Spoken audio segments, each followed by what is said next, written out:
nena abaddukako kakati okubaddukako yali abamanyi nkugamba unlike other people abeyambisiddwa ne basuulibwa abo basegirinya balya sente za gavumenti tebebanyiga basegirinya balya sente za gavumenti akafekete kabokedde aguze fire brigade avuze ngazijewa kyogabye yagula ngabi olabanze bankwata mpaka nyama kangeruna agenda balya sente kati bamubanja kanyama kabwe ate nalooza mbwa jabavuma omanyi nze njagala muzeeyi yankozese nga ndi munupu muketira avaayo gavumenti mukazi mukadozina naye mu ndongo ng'ate omukutte kiwa tolimba mbu nnyoko tugenda naye kiro buli alidde sente zaabwe bamunyiga bajja kubanyiga nnyo buli omu yenna alidde sente zaabwe bakubanja ki kakati gwalabye omusezi agoba omulamu yeetikka mirambo nkugambe nti Bobi Wine yali abamanyi. This is why he has outsmarted them. Secondly, Bobi Wine is like a chameleon which changes colors according to the environment. Bobi Wine yekyusa abantu bekyusa chameleon yennyini. For example, when he was identified and watered and nurtured, he was not excited. Bobi Wine yabuguma era omusajja yagamba when I saw Bobi Wine pulling crowds in Arua, I hid myself under my table because I thought that the moment Bobi Wine announces his president's ambitions, it will be shouted down. Zendi mulunzi wanti ente esazene bwogiteekamu akati ababbi kwe babbira ente egiyita nnume abantu abakoye a droning person akwata ne kasubi kamutase kwata abana babawala obagalire mu bikomera abajjawo okukolawo abapoota be baba kodomibo that is a person omuntu bw'omunyigiriza ennyo atuuka ekiseera nga takyabuuzania ate ffe mu Uganda bagamba tebatutisanga Museveni nti mukominisiti yafuuka mukominisiti ajjajje lino eggwanga eryaffe teriringa Ukraine tibakutte emmundu nkugamba Bobi Wine seemed to be waiting for an appropriate time to ballot. Even when the government slapped a ban on his concerts, he did not overreact because this would present him to the public as a victim. Museveni yitamanyi nti abakozesa Bobi Wine babe nayanukula Bobi Wine kati Museveni okwanukula Bobi Wine was elevated from an ordinary youth kati Museveni yakwanukula kitegeeza level yo eberinye oba tokyalinga bakadeyideyi kyekyakuba bano babebe kulu ne bakusaasira gwofuna omugamba kati ndi ku level ya munnange twogerezeganya n'abakulu I'm chilling with the big boys hausikalo kasamala okufuna olubuto lwa boss kakati naye akiika mu lukiiko lw'ekika inamu omwana omugamba nti munnange sembera kuntuulaawo kyaba tekyali abusigalo was graduated kati Bobi Wine kasa Museveni yamwanukula ate yakola ensobi yemu nayanukula ne Besigye. That's why he creates people. The moment the president responds to you, it means kati bwe kategule yabo ofuna ogikoze eki ogivuddeko nkugamba I have been arguing that harassing and mistreating Bobi Wine was a grave mistake on the part of government. Government actually reaped unexpected results. It is the government that presented Bobi Wine with an opportunity to earn public sympathy as a victim. You say I always tell you that the public sympathizes with the victim.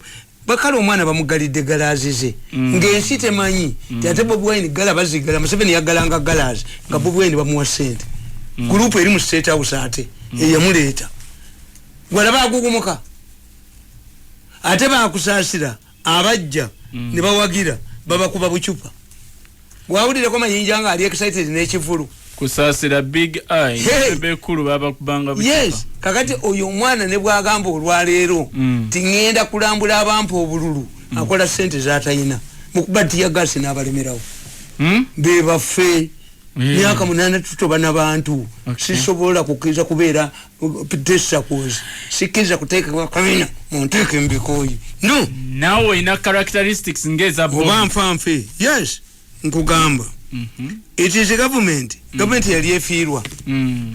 Nti abantu bali tebategedde. Secondly, when the government wanted to kill his musical career, the public resorted to disassociating with other musicians affiliated to government. All of the musicians, artists who attacked Bobby Wine in any way were isolated by the public. They were further punished by the COVID-19 pandemic, which also forced their music concerts to stop. Even if Bobby Wine was receiving money as he was from his mentors inside the NRM and the State House, it remained unknown to his supporters who saw it as a sacrifice. Yes. Okay. Baba antuwesikale bakolachi. Abana bange batudde. Abana amakaga ngatabuse. Nonya sente kunzi janjaba.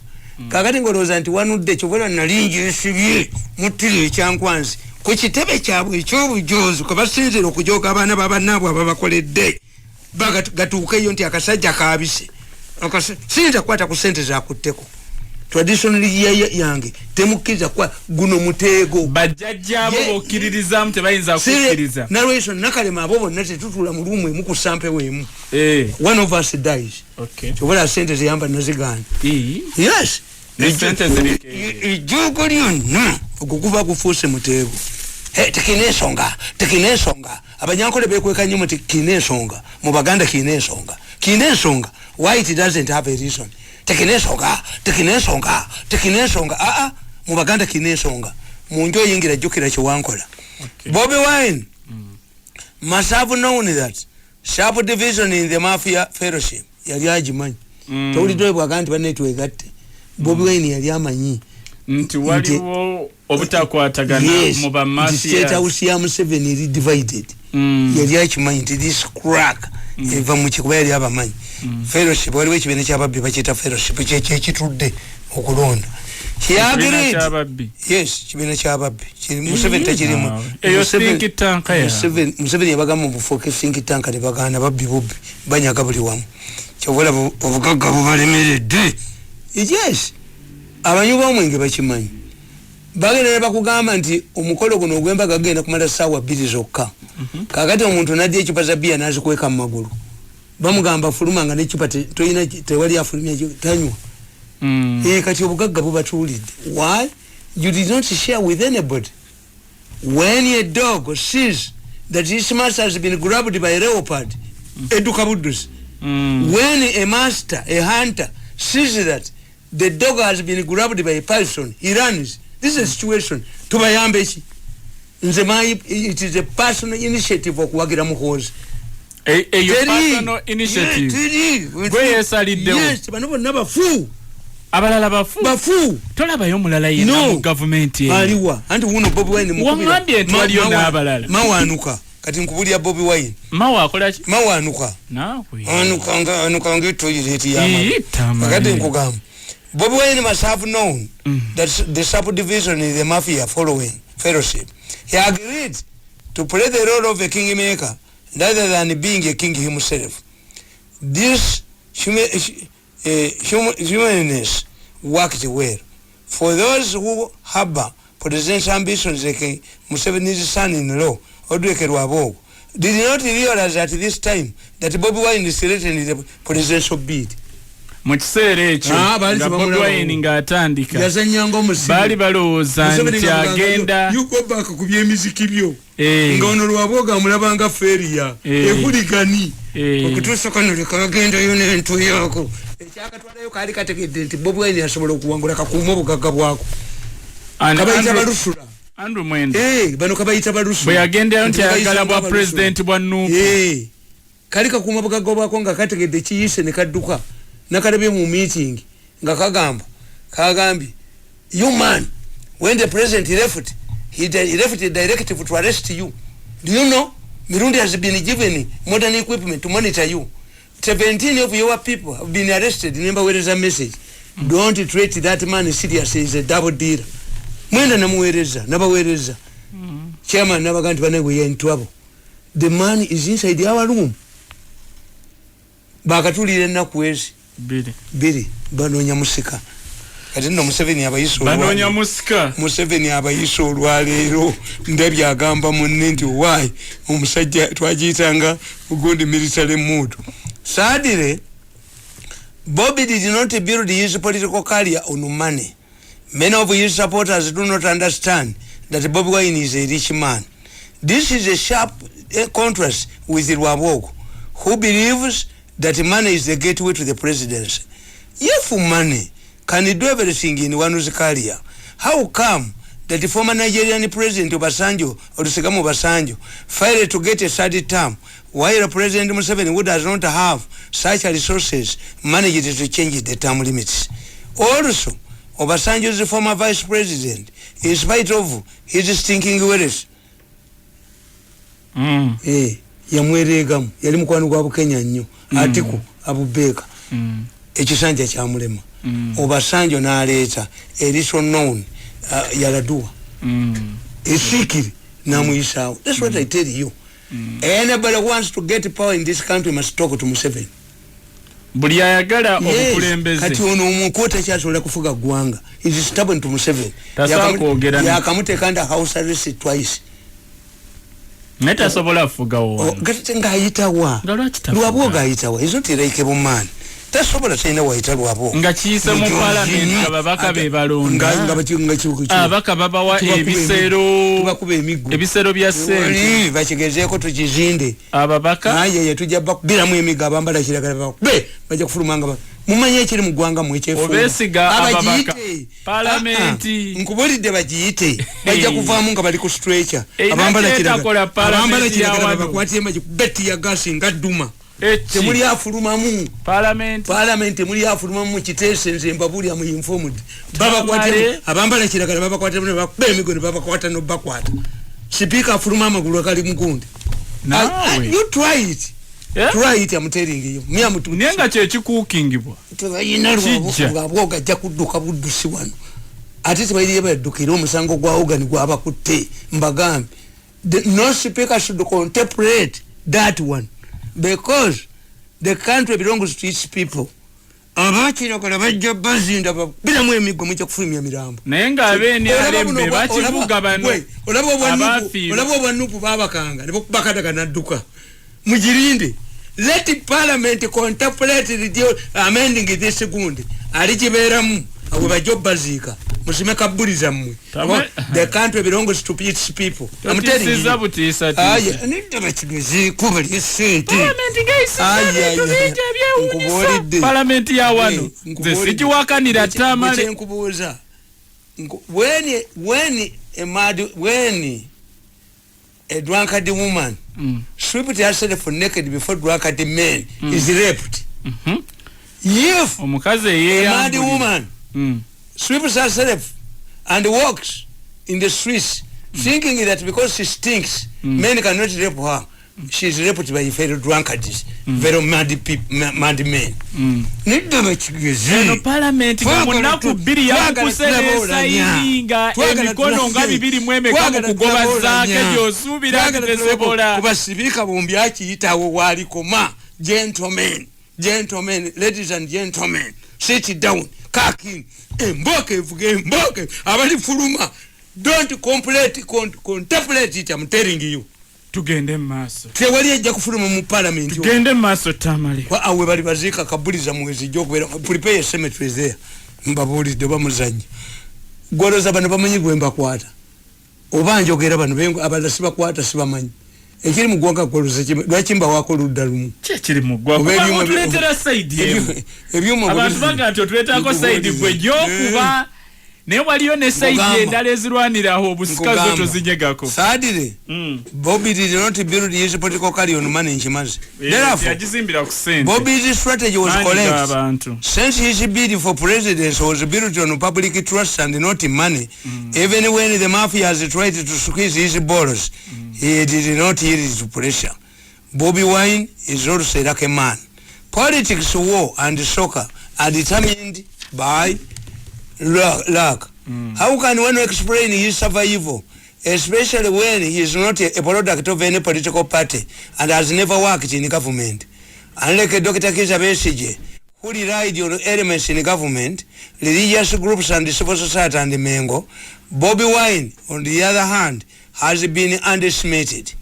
The most important factor is that Bobby Wine has been a gold mine for the mafia gang. Museveni was duped to pump money into the Bobby project. However, it was done in such a way that, unlike other opponents of Museveni, who were lured into government by money and jobs, the mafias wanted to retain Bobby Wine. Bobby Wine, abalabo naba baleta mu government. I know the agreement that they negotiated in Mbabazi's return. Njimanyi. Endagano Mbabazi yamukomezaawo. Njimanyi. Naye Bobby Wine omuyinti bamulekawo. Tebamusubiza mulimu gwa government. It had become a project for the mafias. Ngabagala Museveni awayo sente ne baziba bakusa sente bazibawa. Ekitegeeza Bobby Wine is a lucky man. Instead of luring him into their camp, they saw him as a gold mine. That babala okuyingira mu government Museveni atatuwa kati mubezeewo Museveni kati mukolera akalema njovu abavubi tebata mulambo omulambo wekugudda abavubi bakuga nti empewo yakufuye bakwatira wengege Bobby Wine bamufuula omulambo nga babbirako Museveni sente nga babbirako ettooke mu kifo ky'omugamba ate nga bati omuteeka mu kkomera nga basegirinya ejjogo ly'osegirinya limuvuddemu ali ku luno nga baga kano akafekete kabukedde nga kagambwe kakubajja kuvaayo nga sente yali okumala okulya ebyange eno gy'obalika bakuntumyerekera nkyane gye kutuma abaganda bayimbanga nga bagamba bamalaya nga bagamba batya okumala okulya ebyange eno gy'obalika bakuntumyerekera nkyane gye kuyita ne kukima malaya okulya ebintu by'omusajja basegirinya abo bye bakola okumala okulya ebyange eno gy'obalika bakuntumyerekera nkyane gye kuyita nekutuma shogambe byabasegirinya si byakutema abantu emasaka byatooke gowulya nambo Tamale tubulire bwenaku zino wulya nambo ze Luzunga nekojja Segona Luzunga bakyayogera muwanga akyayogera mpaka nyama kange lwona agenda mpaka ezike lyagaba akanyama mpaka nyama kange lwona Tamale mugamba tumalirize Bobby Wine. However, Bobby Wine was handed a political a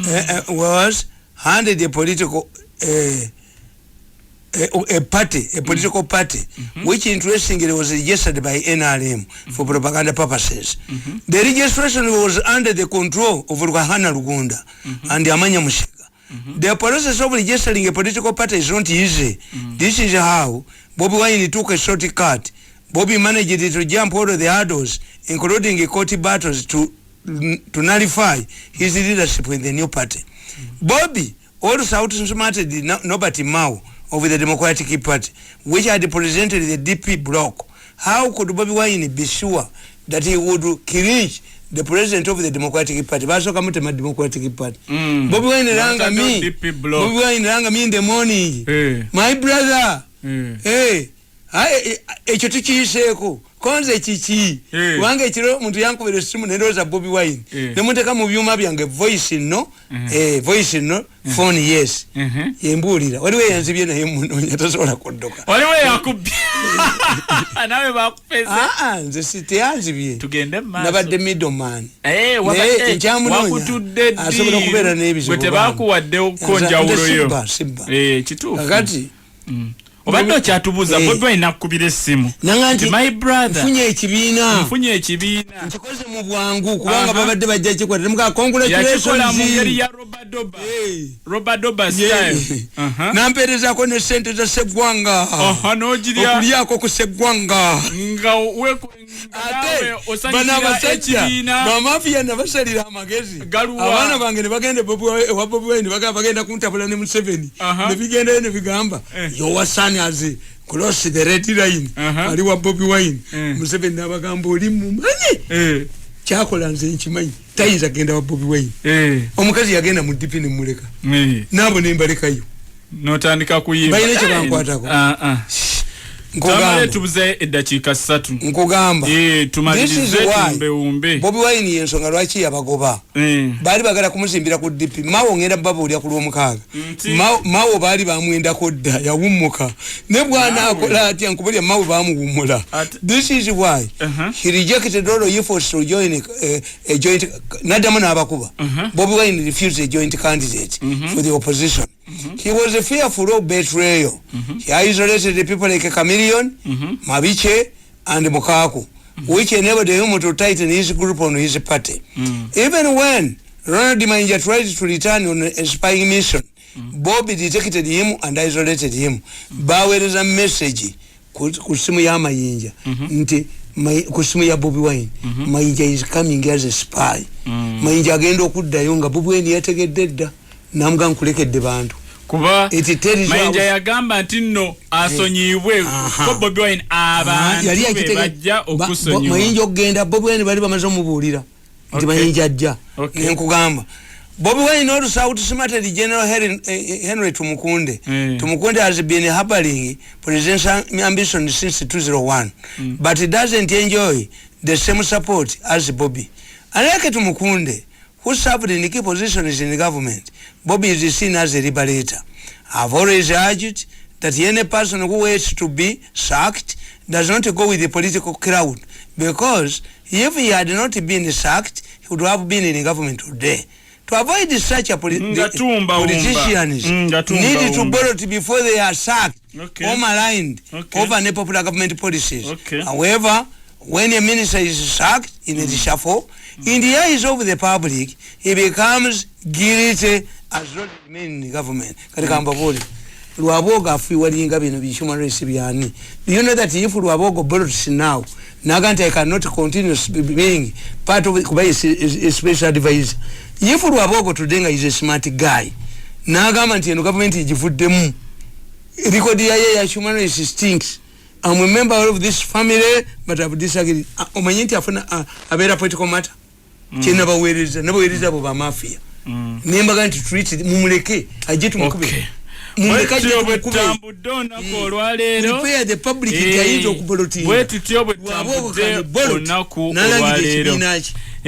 yes Tamale ensonga y'aba family za Segirinya ne family ya Alan Sewanyana ogende wa speaker okubawa $15,000 kiraga kyekyo Gondi yakoze bubi ani Gondi a speaker is one of the pillars of the state Gondi yakoze bubi ani kubanga alinga ayinkalejinga nti bali innocent Anita Among yali genze na visiting abasegerinya gye bali muzolo ebintu byonna but it can say they are guilty manya they are not yet guilty but this is an institution nekadaga yakikola ko nekimuletera obuzibu tiyagenda n'abayiranga nabo basege bagundi n'abakola ne chambers basije kube bagobye mu parliament kyamuletera obuzibu it can bring a problem in a divided gundi a party like ours and the government you move cautiously ekyokubiri don't these people get their salaries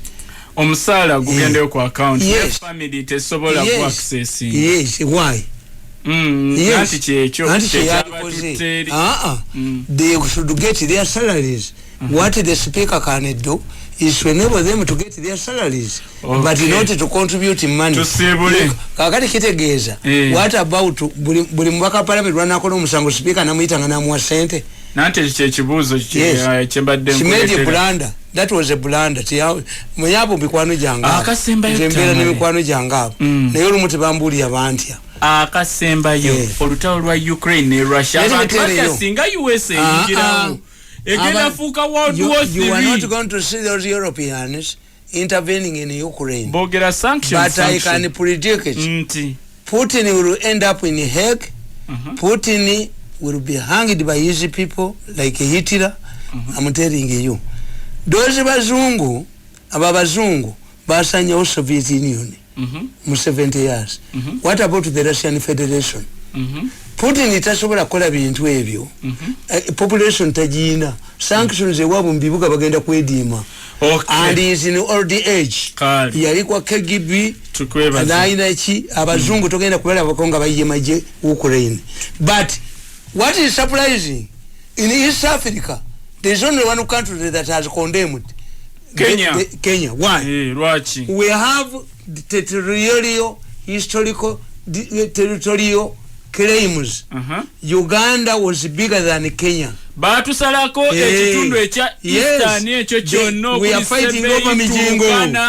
The Kenyans are saying, if you allow Russia to claim Ukraine, what about we get a Hitler? All a powerful man in Uganda. Tujatandikirawo. Mbajjukiza semina ey'abakyala